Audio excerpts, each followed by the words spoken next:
Hola, una vez ya después de haber aclarado el tema de los Smart y de un component, vamos a continuar con este segundo escenario. Este segundo escenario es muy recomendado para empresas que ya tengan un nivel de madurez un poco más alto en Angular, una madurez media, también empresas que estén desarrollando posiblemente el core de su negocio en una aplicación de Angular y empresas que mantengan una única aplicación de Angular. Quizás si la empresa busca mantener varias aplicaciones, un ecosistema de aplicaciones de Angular porque tienen diferentes necesidades, el escenario que más se va a ajustar es el tercer escenario, ya que este escenario tiene un contra y es el reuso de componentes entre diferentes aplicaciones al crearse esto como una única aplicación. Entonces ya después de haber dado como el caso de uso del escenario, vamos a entender, este escenario tiene una aplicación que enmarca tres capas principales, el core, el shared y los features.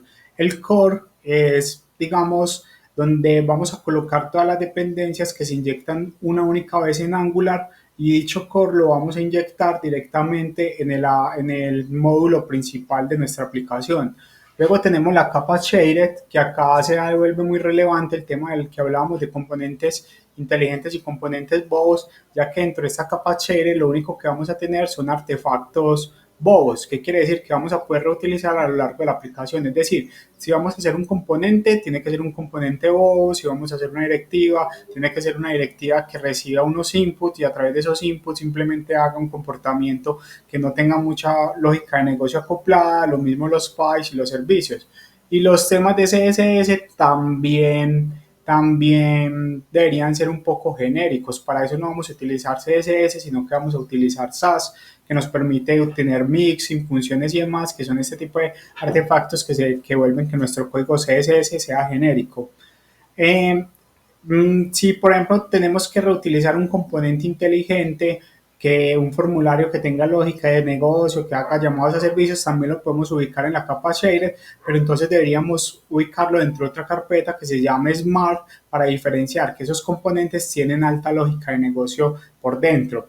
Luego también tenemos la carpeta Feature y dentro de las Features están las Page y los componentes.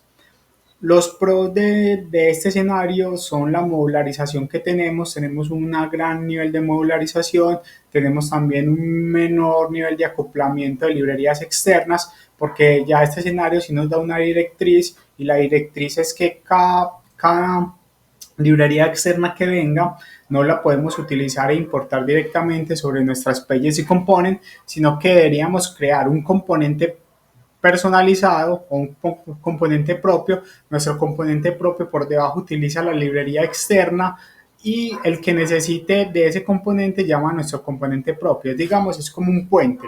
Vamos a hacer un puente o lo que se llama el patrón fachada, que lo que hacemos es que enmascaramos la librería externa y al final el que necesite utilizar la librería la debe utilizar a través de nuestro componente.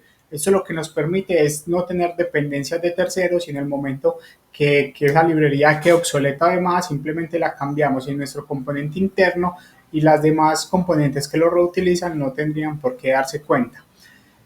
También vamos a tener una mejor escalabilidad, un mejor mantenimiento al estar un poco más modularizado el proyecto. Y los contras es que requiere un mayor nivel de conocimiento, de experticia, y también la velocidad baja un poco, por lo que ya son más capas y más abstracciones. Y uno de los contras más grandes es que no hay reuso entre diferentes aplicaciones, que era lo que mencionaba.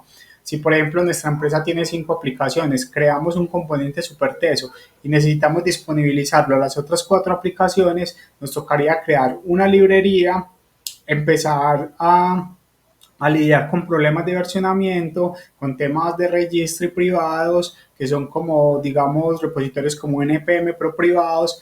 Entonces nos tocaría hacer mucho trabajo. Entonces quizás este es uno como en los casos de los que yo no recomendaría este segundo escenario, sino el tercero. Vamos a ver un ejemplo de cómo funcionaría a nivel de scaffolding. Tenemos el nombre del proyecto, la carpeta CRS, la carpeta app y 3 carpetas principales. Shared, entre Shared están los estilos, con lo que mencionaba, mixing, funciones y demás. Luego tenemos los artefactos, que están los componentes, directivas, PI y servicios. Luego tenemos el core, luego las features, que están las páginas y los componentes. Entonces, espero que les haya gustado. Este segundo escenario es como un escenario intermedio ya para revisar el más complejo y el más completo que aplica para empresas que tienen muchas aplicaciones hechas en Angular y que requieren reutilizar, digamos, todas esas lógicas que se van haciendo entre ellas, sin aplicar tanta complejidad como el tema de librerías, dependencias y demás internas.